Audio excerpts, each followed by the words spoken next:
Today we want to look at, before you say I do, what must you know? That's our topic for today. The program is Love at Home, and you can join us through Facebook, YouTube, and also contribute through to 0559 680066. I am your regular host, Efia Sewa Mansa. Let me also remind you that you can also be an angel of hope. If you want to be part of this angel of hope, who are spreading the gospel through such programs as we are doing, you can dial star 928 star 34 star 104 hash. I'll repeat, star 928 star 34 star 104 hash. You can also follow the prompts and also send in your donations to Hope Channel Ghana at 024 9193 083. Please support this worthy cause because we are touching hearts. Thank you so much for doing so. Today, I have a wonderful guest. I'm sure he is not new to this channel or this program called Love at Home. I call him the Love Consultant, Dr. Pastor Josiah Ando. Yes. Pastor, you're welcome. Thank you. Good evening. Yeah, good evening. I've missed you so much. Yeah. It's been a while. I think we've not met since February. Somebody was asking me when I'm bringing you on the show. Okay, I'm here. My lovely viewer, let's go for a quick break. When we come back, you continue with our discussions. Please stay tuned. Remember to send in your suggestions to 0559680066. Thank you. Be right back.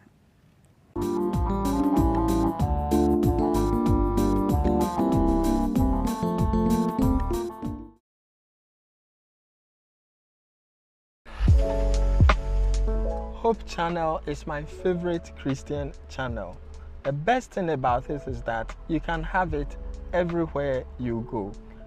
All you need to do is to download the Hope Channel app on your Play Store or Apple Store and get all the programs you want to watch.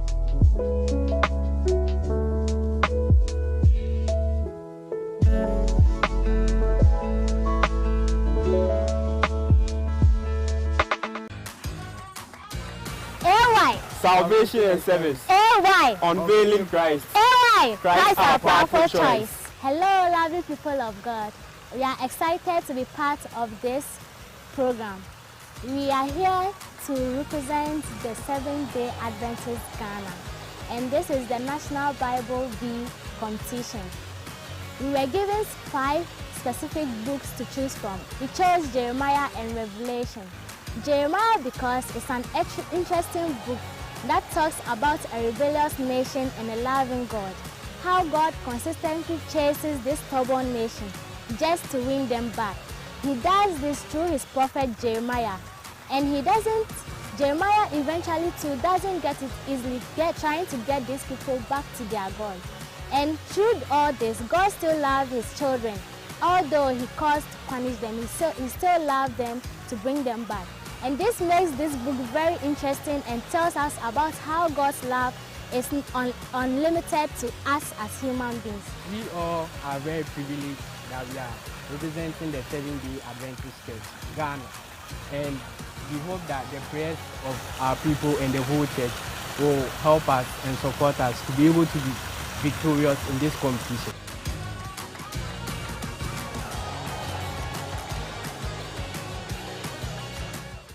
Only on Hope Channel Ghana.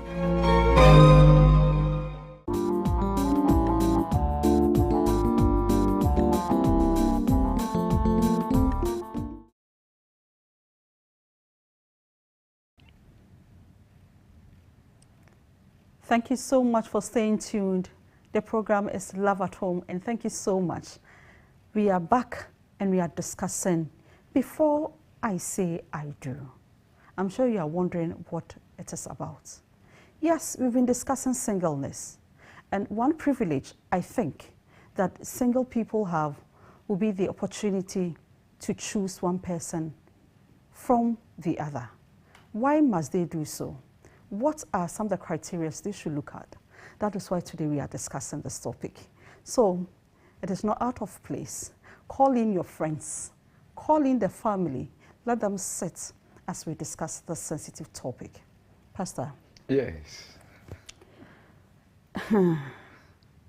What at all is the meaning of being single? Well, the name suggests that being single is being one. The idea of referring to it as single is that you are alone. You know, if we look at it in the right sense of the word, if I have a friend, then it means I'm not supposed to be single. If I have a family member, it means I'm not single. But normally the term is used in terms of marriage. Okay. All right. So when you are filling a form, normally you see whether you are single or married. The other ones you see will be whether you are divorced or widowed or whatever. So it is actually a term that is used to describe a marital status. Okay. The marital status is such that you are either married or single. Or Divorced or widowed. It means that you've been previously married. Now, when a young person says, I am single, one is wondering whether the person is single, because there is single. So that's the person who is single, doesn't have any partner. But another person says, I am single, but I'm attached. In other words, the person is single, but not single. Because when we are calling singles, we are talking about people who are alone. But this person has a partner. But they are not yet married. So when we are segregating and we say, all the singles come here, all the married people come here, the person goes to be amongst the singles, because so long as marital status is concerned, that person is single. There's somebody who says, well, I am single, but it's complicated. Now, the moment you hear is complicated, I think the first time I saw that one was on Facebook. You know, Facebook marital status gives you those options. Yes. It's complicated. Now, when the person says it's complicated, there are so many things. Well, I have somebody, but he's not serious. And it means I'm open to other options. I have somebody, but it's somebody's own. That I am patching. I'm patching, so it's complicated. I can't deny that I don't have, but maybe I don't have. So all these things, you know, define singleness. But the biblical sense of being a single person is one who is not married. You are not yet married, therefore you are single. It doesn't mean that you do not have friends. You do. But the moment you get married, then you are no longer single. Or probably not behaving as a married person. I mean, not doing what married people do. Yeah, even if I am doing what married people do, and I am not married yet, I am single. Yes, you are. So, I mean, there's this person who is living with a boyfriend, living with a girlfriend. For some, they even have children. You know, living together, having children, cohabiting. In some traditions, there is mpnawarie. These are cohabiting partners, but they are not yet married. And so that person is single in the eyes of God, because whatever is supposed to be performed for them to be recognized as married people hasn't been performed yet. So that person is single, even though he's living the life of a married person. However, if a married person is living like a single person, he or she is still married. Yes. I understand that. So, Pastor, what are the significant things one must look out for and act as a single person? You started by saying that, but I want you to go more. Okay, so I'm sure we are discussing this in the context of before saying I do. Yes. All right, so what it means is that I need to choose somebody, because I am single and I intend to get married. There are some singles who don't intend to get married. They are not the ones we are talking about. We are talking about this guy, this lady who is single and intends to get married someday, and sees another person and thinks that, well, I want to marry this person. So your question is, what should I be looking out for? The significant things I should be looking out Yes. for. I would begin by saying, this person should first of all know himself or herself. Now, reason I say this is that if you do not know yourself and you are thinking about what I'm looking out for in this person, you might be making a mistake. And the truth is that that is the mistake many people make. Okay. They are thinking about the right partner, the right partner, the right partner, the good guy, Mr. Right, Miss Right. But they are not thinking about whether they themselves are the right person or not. Maybe in your next question, I would delve deeper into that. But I would say that you need to look at yourself and then know yourself. When you know yourself, you will know what you want. And so what you are looking out for should be about what you want. For example, physically, there are some qualities that you want to look out for. I will not say that, you know, so normally they say when you are going to marry, you don't look at the physical appearance of the person. However, it's important. Very. It is important. So I will tell you, marry somebody who physically appeals to you. Or you should look out for the person who physically appeals to you. If the person doesn't physically appeal to you, the fact is that you may be interested in the person's character only. The person may have the kind of character that you want, but the vibe may not be there because the person doesn't appeal to you physically. So it is important. Where it is dangerous is when you make that physical appearance your major point of attraction. In other words, the reason I want to marry this lady is her breast. Hey, Pastor. That is what somebody. Okay. Somebody is so obsessed with this person, and it is because he has a dimple. You know, I mean, the person will do all that he or she will do to upset you. But he has a dimple. When he smiles, the dimple kills me. And so, as for Kwesi, I just can't. His dimple, you know, you don't base on those ones, even though those are important. But apart from these elements of attraction, there are some other physical elements that you need to look out for. For example, what are your principles? So I started by saying you should know yourself. Know yourself. So what are your personal principles on dressing? Okay. And how does that person dress? All right. So that if, for example, I am the type who thinks that this is how a lady should dress, then I should be going out for the lady who dresses that way. Yeah. And not to go for, the mistake some people will make will be, they'll go for the lady with the big breast, but who dresses the way they don't like. And they want to change the way that person dresses. That is a mistake you are making. Because this is how the person has been dressing probably all her life. She probably likes to wear all to the feet, you know, dress in loose clothing. Somebody likes to dress in tight clothes. Somebody wants to show some contours and whatnot. What do you like as a person? I mean, what are your principles on dressing? Does the person meet those dresses? So you're a lady and you think that you really don't like guys who are not decent, who are always in jeans and sneakers and whatnot. It's not something that appeals to you. But this person that you see, he prefers to dress that way. You realize then that, well, that person doesn't dress the way you like. It's a physical thing. Yeah. So in terms of physical things, there are the elements of attraction which you need to look at, but don't base on them. Okay. There are the elements of principle on physical appearance which you need to select the person or look at the person based on your principles on how the person should appear. How does the person keep himself? Hair, beard, those things, they are important. Oral hygiene. Yeah. How does a person keep himself? Body odor. How much do you feel like you like this person in terms of all these? And for me, these are important because they keep you connected to the person. Okay. But apart from the physical, we want to look at other things. The person's mental development or mental posture.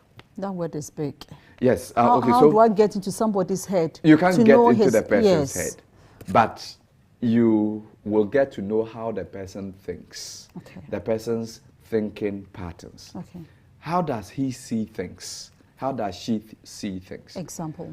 Most of the time, this will happen in the way your conversations go. Okay. All right. So, I mean, I was making an example earlier. Somebody has gone to Will. I mean, not Will. Maybe anytime his salary is paid, 80% of it goes into his mother's account. Oh, what's that? No, this is just an example. You know, it's a fake story. Yeah. But it can happen in real life. Somebody goes to do that, and then this is someone I want to get married to, and he's like, "Yeah, the guy has done so well. Yes. That's the way we should do it." Yes. And I'm like, "No, that's not the way it should be done." Now, the moment the two of us are disagreeing on what somebody else has done, I get to know how this person I am thinking about thinks. Yes. Regarding, for example, how his money should be handled. Yeah. I get to know how the person thinks based on so let me give another example, parenting. How should we parent our children? Should we use a cane? Shouldn't we use a cane? How should we discipline our children? We probably wouldn't sit down to say, okay, let's sit down and talk. How should we discipline? No, we may not do that. But there may be an item in the news. Somebody's child went to do something, and then at some years back, a woman put the child's hand to the hot iron. Hot iron. And this is my girlfriend, somebody I'm thinking of marrying, saying, yes, that's how children should be disciplined. And then I'll sit back and say, hey, so that's what you do to my child. So you get to know people's thought patterns by your communication, your conversation. And your conversation will reveal how the person thinks and how he or she is likely to do things. It becomes clear by the things that the two of you argue about.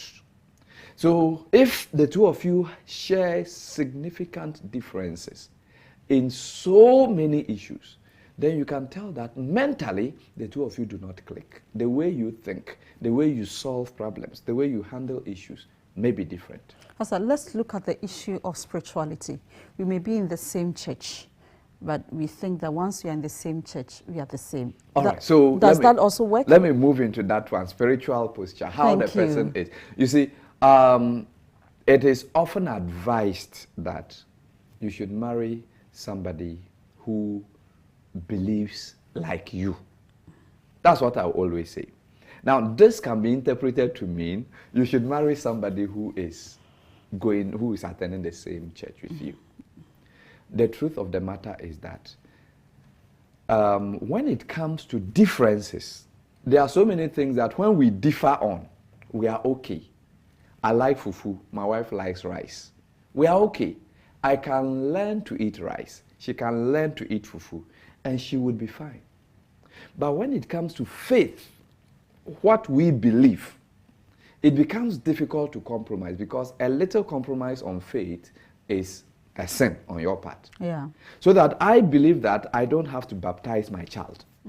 And I have a partner who thinks that a child would have to be baptized. Yeah.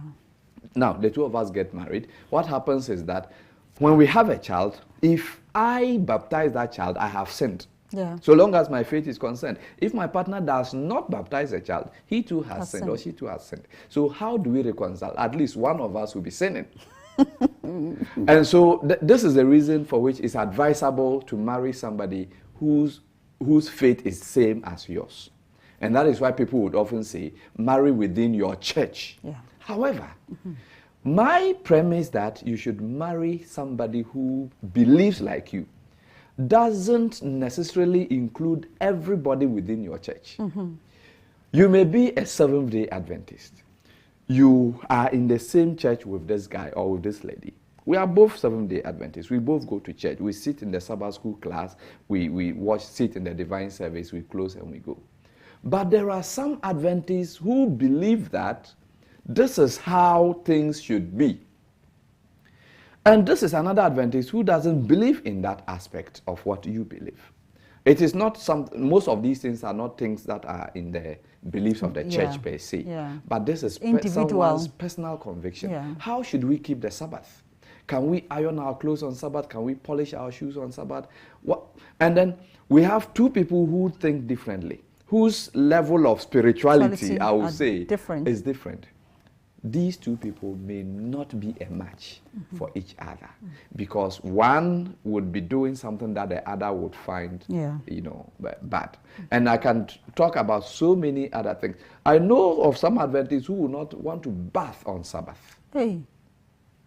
Yeah, because Ellen White has said all baths should be taken on Friday. And that one is subjected to an interpretation. But the person thinks that, yeah, on Sabbath, no time to waste, no bathing, no setting of fire, no this, no that. So the person will bath on Friday? Yes, ahead of time. Even though Ellen White was talking about a different type of bath. Yes. But that's not what we are discussing. Yes, I understand. All I'm trying to say is that if you see yourself at a certain level of spirituality, then you should look out for somebody whose, belief, whose faith is in line with yours. Otherwise, you two will be fighting over these things. That's all I'm trying to say. Yes. So that if the way I see devotion should, how devotion should be done, and how my partner sees how devotion should be done, we have to pray for 1 hour. And then this one thinks that, no, I don't necessarily have to pray for 1 hour. How then do we reconcile the two? So we simply have to try as much as possible to go for people that we, I would say, compatible with, so long as our spiritual posture is concerned. Pastor, let me take you back a little. You earlier on said that it is important you get to know who you are first, knowing yourself. How do I get to know of myself? Okay, knowing self is for me, knowing yourself is done through introspection and retrospection. I'll explain. All right, so when I say introspection, I'm saying look inside you. Yeah. And when I say retrospection, I say look behind you. Look behind you means look at your past, your history, what you have been through. That is what makes you who you are. Okay. So that I grew up in a family where I am an only boy. And so I have only sisters. Therefore, that particular environment that I grew up in actually gives me a certain identity. Very true. So I should be able to look back and say that, okay, I grew up in a village as an only boy. I was carrying water on my head. I go down there to fetch water and all that. I'm able to bath with 1 pail of water. I'm able to do that. Yeah. You know. And then I come to marry a city girl. Ghana water is flowing all the time.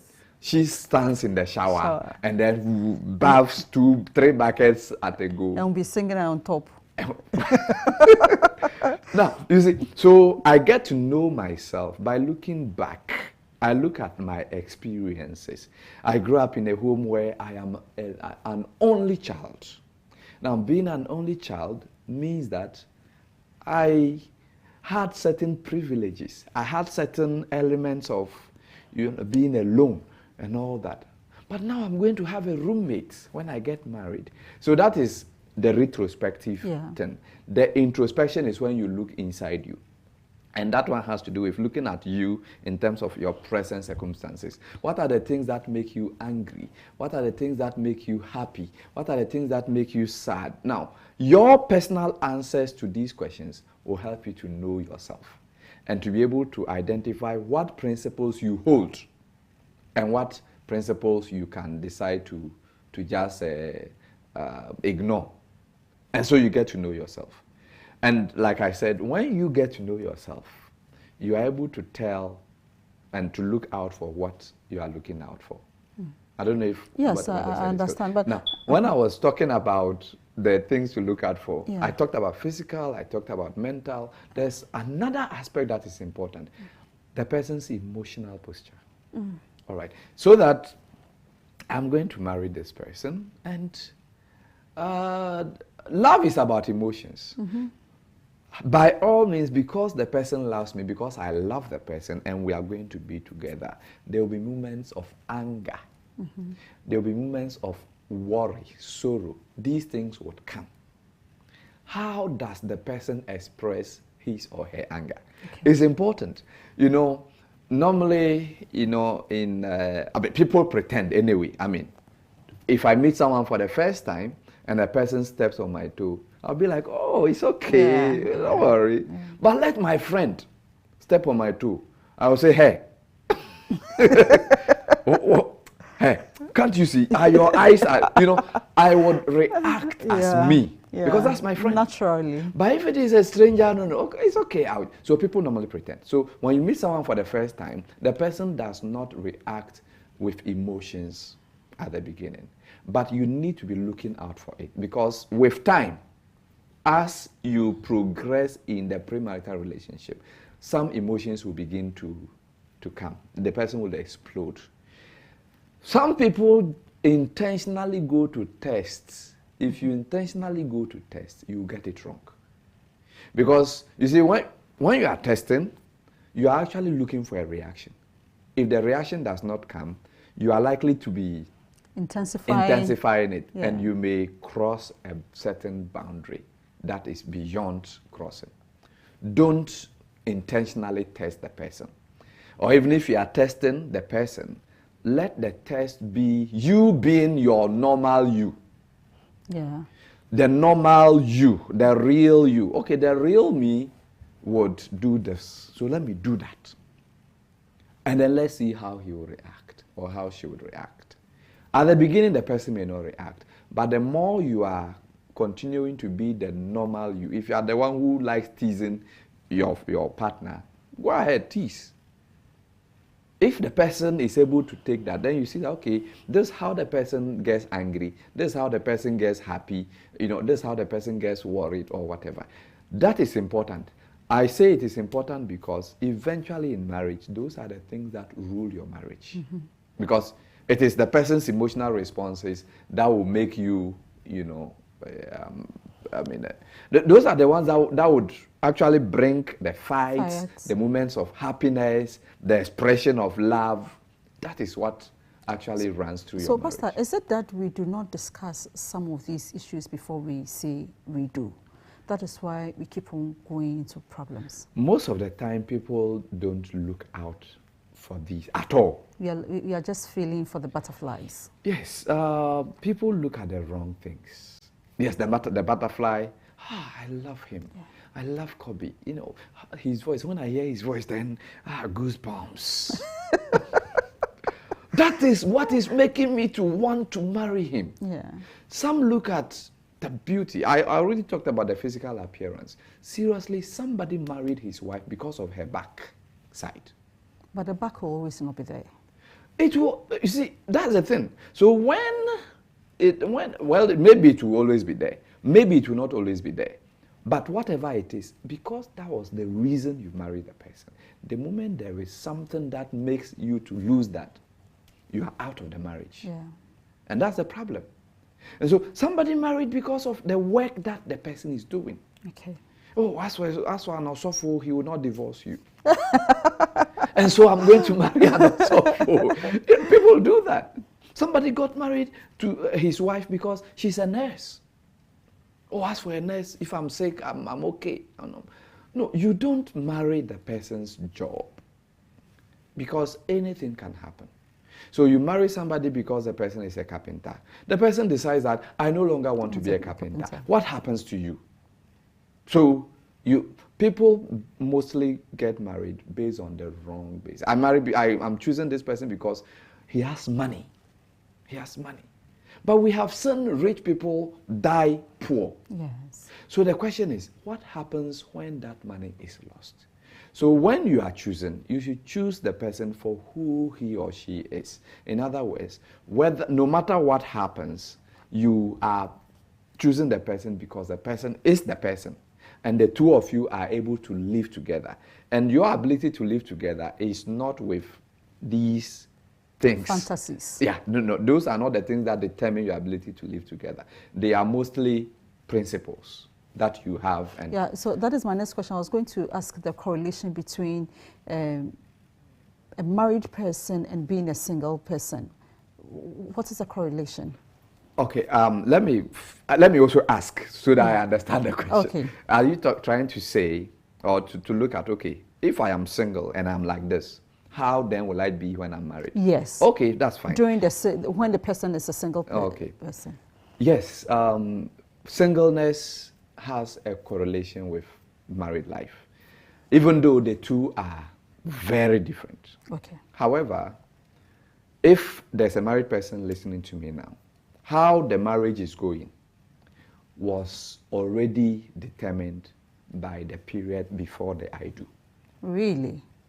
How your marriage is determined by everything that happened before the I do. And if you are not yet married and you are listening to me, how your marriage will be like is determined by everything that is happening to you now and what will happen to you before you say I do. Now I say this because I earlier talked about how my background can affect. Yes. Okay, so all that has happened to me, and it will impact the way I would treat my wife or the way I would treat my husband. Okay, so that's why I'm saying how your marriage will be is determined by everything before. From being a child. People were molested as children, and it is affecting their marriage today. People were handled lovingly as children, and it is impacting their marriage today. So there is that. But apart from what your parents did to you when you were a child and whatnot, you grew up. And you started making friendships. You started making, going into relationships. Somebody disappointed you big time. And that one has made you not to trust anybody at all, ever in your life. Now you are married, you don't trust your husband. You don't trust your wife.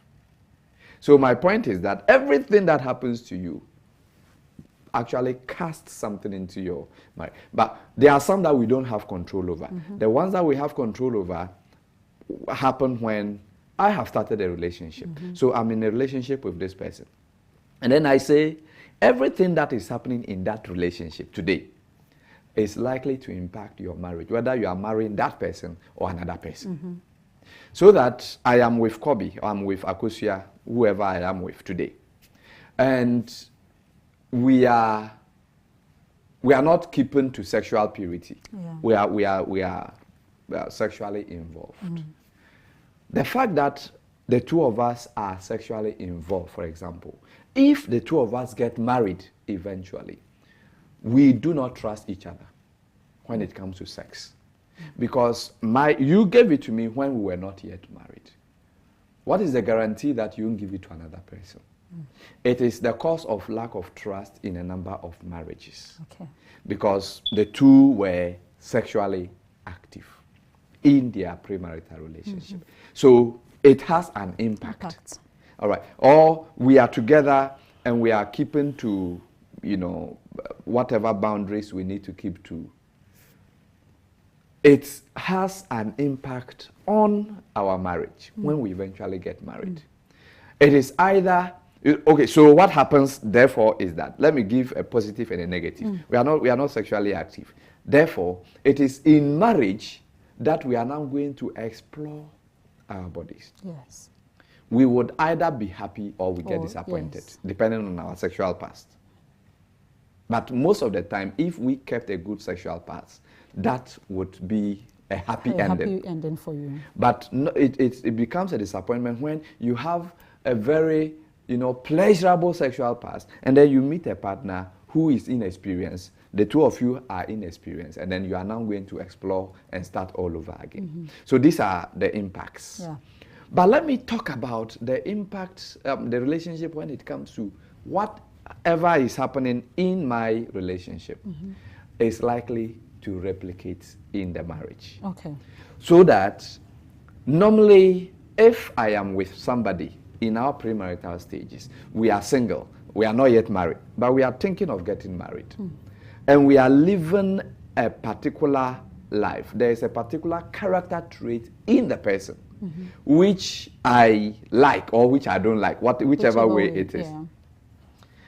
Chances are that that character trait will repeat itself in marriage.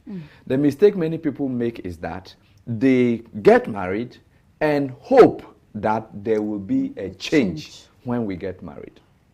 And that is a mistake, because people don't usually change at all. So a girlfriend beater will actually beat his wife 70% of the time. A boyfriend insulter will assault the husband eventually 70% of the time.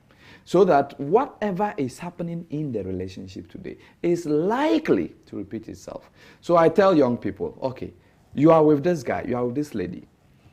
You say he's doing something that you don't like. Fine. Ask yourself, in case this does not change, can I continue to live with this person for the rest of my life? If the answer is yes, praise the Lord. We'll come for your wedding, we'll eat the jollof and chicken and go. Yes. But if the answer is no, then trust me, it will repeat itself in marriage. So you should advise yourself. And so whatever is happening in a premarital relationship is likely to repeat itself in marriage. And that's important for our singles to note. This is very interesting, and it is revealing. Let's go for a quick commercial break. And let me also remind you that you can reach us on 0559 680066. Please send in your questions and contribution. The Love Consultant is ready for all your questions. We'll be right back. Please stay tuned.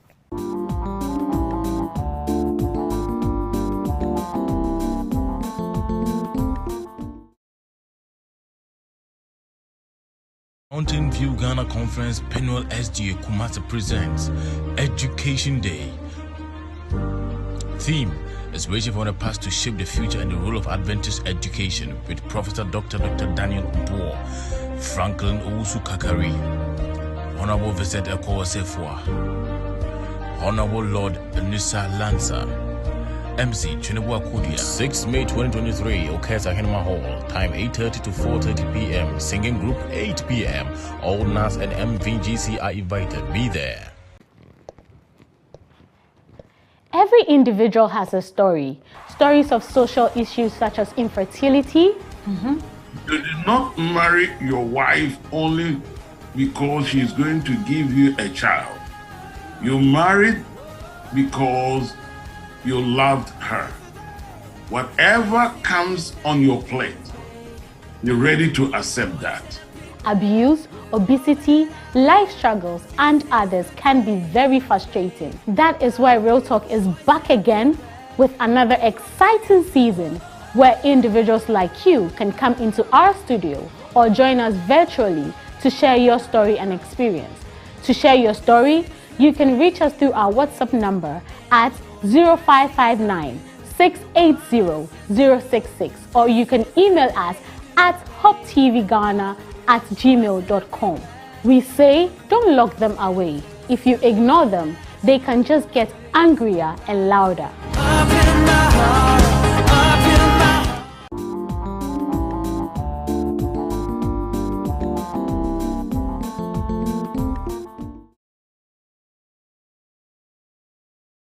My lovely viewer, thank you so much. The program is Love at Home, and we are discussing, before I say I do, what should you be looking out for? And I still have with me the Love Consultant, Pastor Dr. Josiah Ando. Pastor. Yes. Now, we've been talking at length about before we say I do, what I should be looking out for. Now, I want to know, what are some of the privileges and opportunities that one has in terms of choosing a life partner as a single person? Okay, so let me put it this way. Once you are single, you are more advantaged than the married. I mean, I say so because the person is married. He so or he can't she choose. Can't choose again. But you still have the whole world to choose from. So once you are single, your advantages are more. And it is not only about the advantages on choosing that you have, you also have the advantage to build yourself. Okay. Now, I want to say that one before I even, because you see, whatever it is that you want to do as a single person, it is yours to do.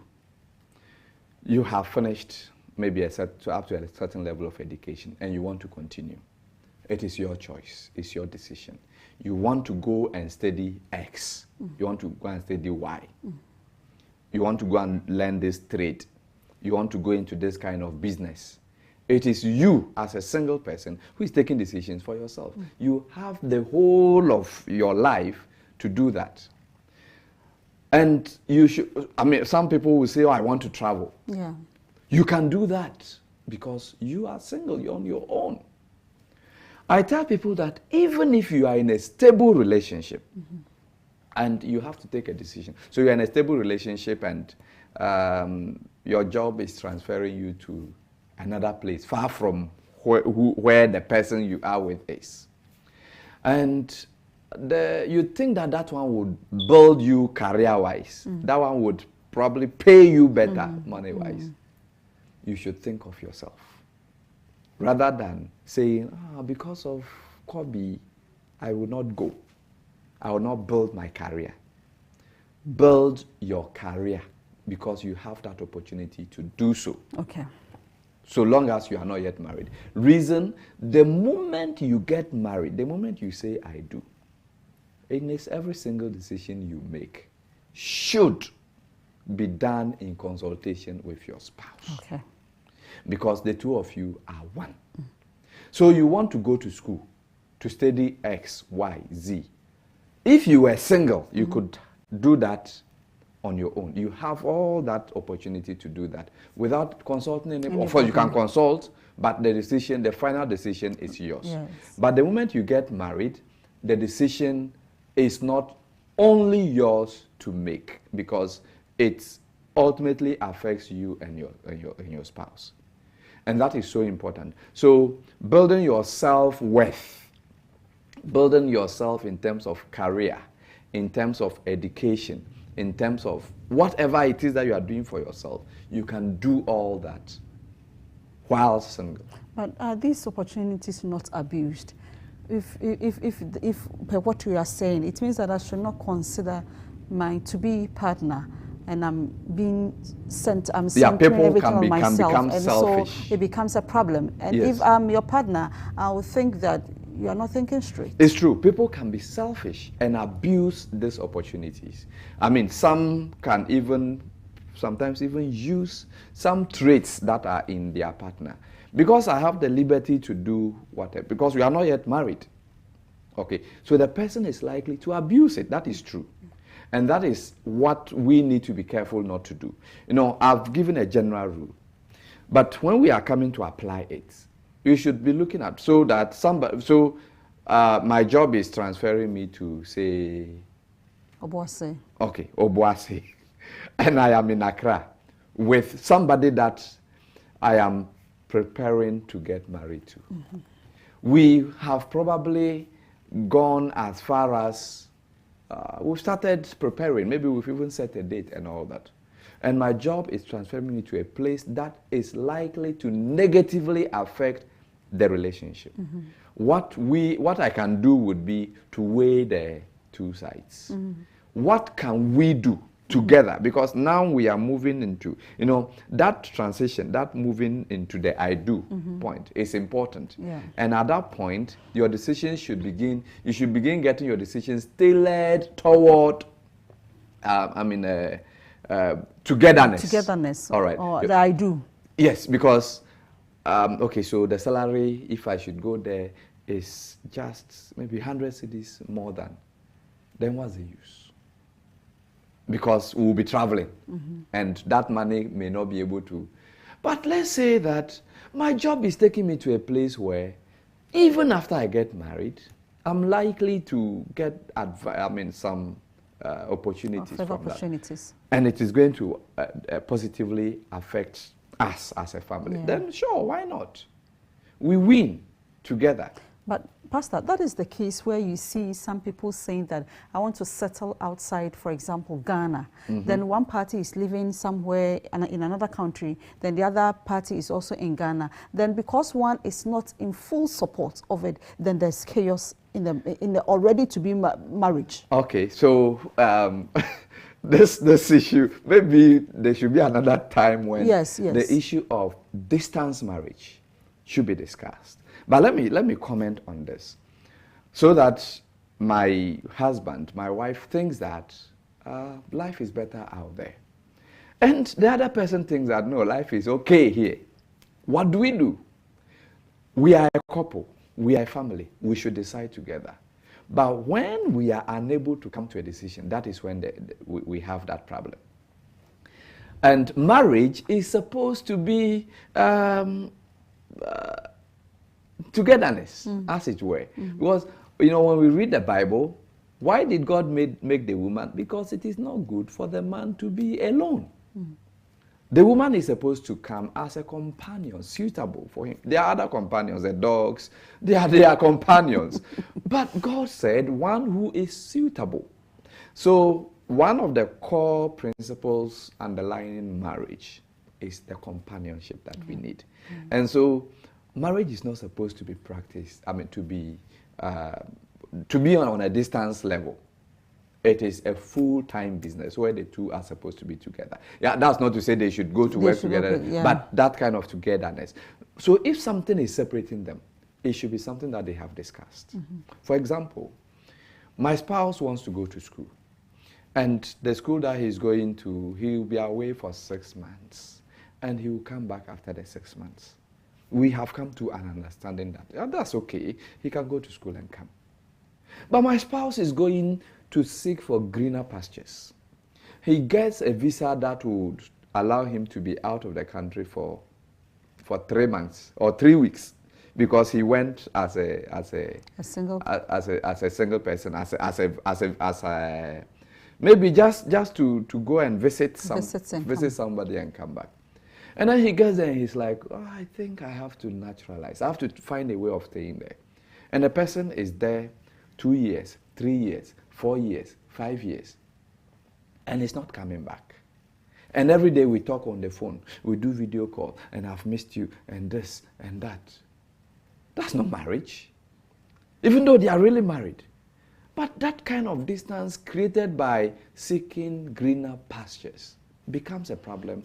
And the truth is that it causes a lot of problems, even though it has advantages. Everything man-made has advantages and disadvantages. Yeah. It has its advantages. It has its disadvantages. But my point is that whatever distance we create, once we are married, it should be something that the two of us have come to understand, and we accept that we want to do it. Okay, so Pastor, if I say I do, does it end my singleness? The moment it's supposed I say on the pulpit, yes, I do. All right, so when you say and the other person too says, then that is when your singleness ends. You are no more single, you are married. Until you get widowed or divorced. And now, taking divorce out of the question, because biblically, I will not support divorce for any cause other than adultery. That is how the Bible puts it. Of course, sometimes when there is a lot of too much abuse, violence, abuse, one would ask that the two should separate. Okay, but then marriage, the way it was made, is supposed to be permanent. And so the popular passage about marriage, Genesis 2 verse 24, a man leaves father and mother and will cleave. Now, the cleaving is the point of, yes, I do. Yeah. And the other person too says, yes, I do. The moment the two of you say that, and we all clap, we are all happy, we are excited, and then you go and consummate the marriage, the Bible says you are one. So you are no longer alone. Okay. You are no longer single. Even if you live a single life. I think when I started, I talked about the fact that if a single person is living a married life, he's not married. He's still single. Okay. But if a married person is living a single life, he or she is still married because of the institution, the principle of permanence Yes. in marriage. Because it's supposed to be permanent. Once you are there, and you are supposed to continue to be there. So someone will say, oh, for the past X number of years, months, we have not been together as man and wife. But you are married. So your singleness ideally should not end. So if someone is married and is living a single life, the person is still married anyway. So you should go by that principle of You marriage. are married. No, so comparatively, what will you go in for? Marriage or single? Oh my goodness. All right, it's great to be single. It's great to be single. But it is great to be married. Oh, now, the truth is that either side, wherever you find yourself, you can be happy. It is not marriage that makes one happy. Mm-hmm. People live in delusion that, oh, I am so sad, I'm so unhappy. When I get married, I'll be happy. I'm sorry. If you don't live a fulfilled single life, you can't live a fulfilled married life. Mm. And so you should be able to love yourself as a single person, be happy as a single person. And then when you get married, you can be happy in it. Mm-hmm. But if I'm to choose, I will not do anything contrary to what God has said. Mm.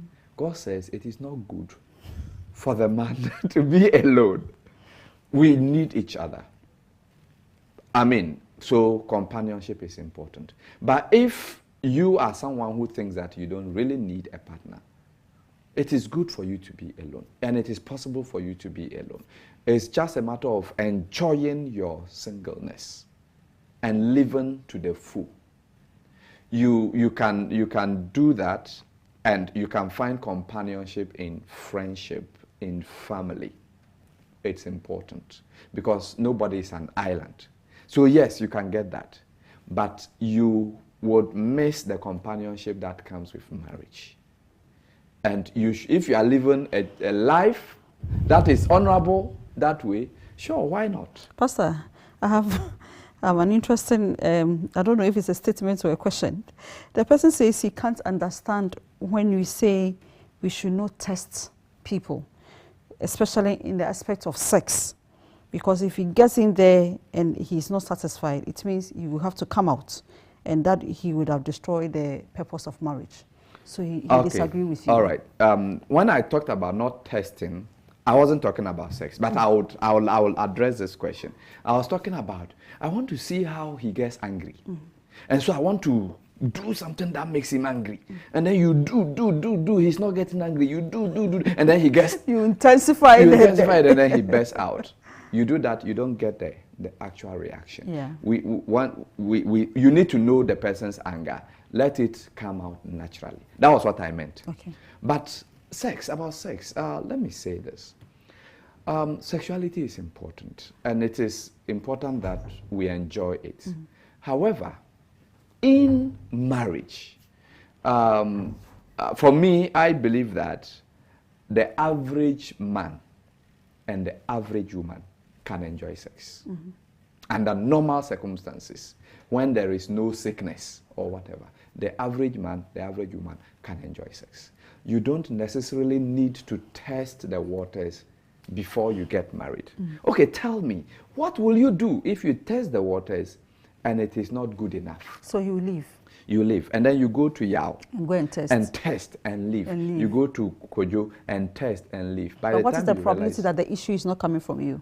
Exactly. So the point is that you have no business doing all that test, because the average male and the average female can enjoy sex if all other things being equal. They are able to coordinate and communicate. Now, please give us your counsel to young singles as they prepare towards marriage and say, we do.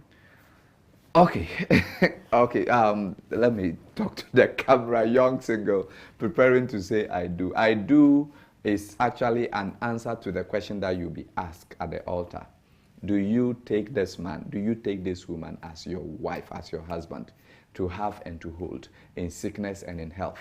So when we say for richer, for poorer, for better, for worse, and it includes everything. What it means is that you are going into this relationship and you are going to stay in it for the rest of your life. So saying I do actually means that you are putting yourself in it for the rest of your life. So you should be ready to live in it.